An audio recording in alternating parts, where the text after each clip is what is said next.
Assalamualaikum warahmatullahi wabarakatuh. Madayaw, umayong adlaw kaninyong tanan. Magandang araw sa inyo lahat. Ang impeachment complaint na inendorso ng akbayan ay isang papel na walang kalakip na kahit anong ebidensyang magpapatunay sa mga paratang na isinasaad dito. Hindi na ito bago. Matatandaan na ang impeachment laban sa akin ay naging sagot nila sa aking pag-alis sa gabinete. Isang hakbang na isinagawa dahil hindi na maipaliwanag ng Pangulo ang patuloy na pagkalugmok ng bayan sa kahirapan dulot ng kanyang kapabayaan at bisyo.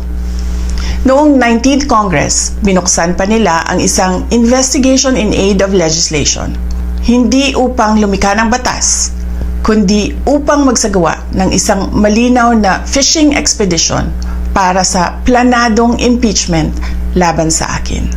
Paulit-ulit nilang ibinandera ang isyung Mary Grace Piatos bilang umano'y bahid ng katiwalian.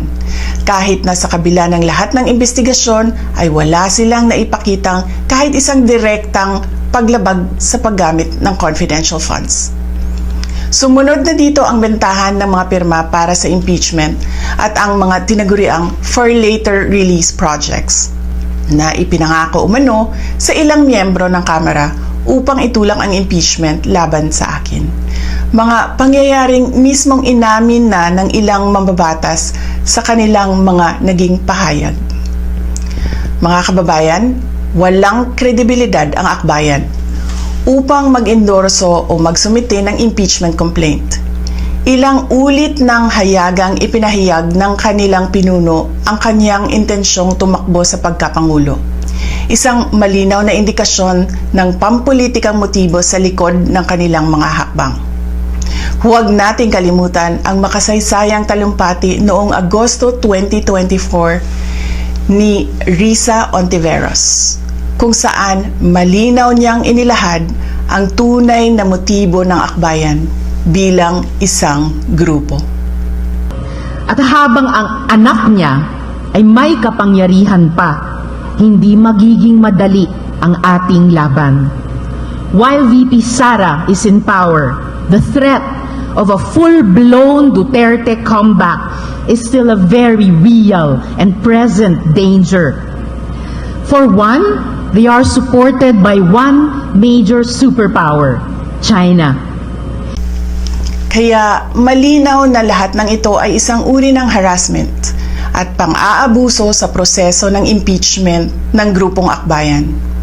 Hindi malinaw kung ano ang ipinaglalaban nila para sa kaayusan ng bayan, pero napakalinaw ng kanilang pamumulitika at pagpapahirap sa usaping diplomasya ng ating bansa. Sa huli, ang tunay na laban ay hindi lamang laban ng iisang tao o iisang grupo. Ito ay laban para sa katotohanan at sa dangal ng ating bansa. Naway magsilbi itong paalala sa ating lahat na ang kapangyarihan ng impeachment ay hindi dapat ginagawang sandata ng politika, kundi isang banal na proseso para sa hustisya at pananagutan. Sapagkat kapag nanaig ang abuso, ang tunay na talunan ay ang sambayanang Pilipino. Syukran.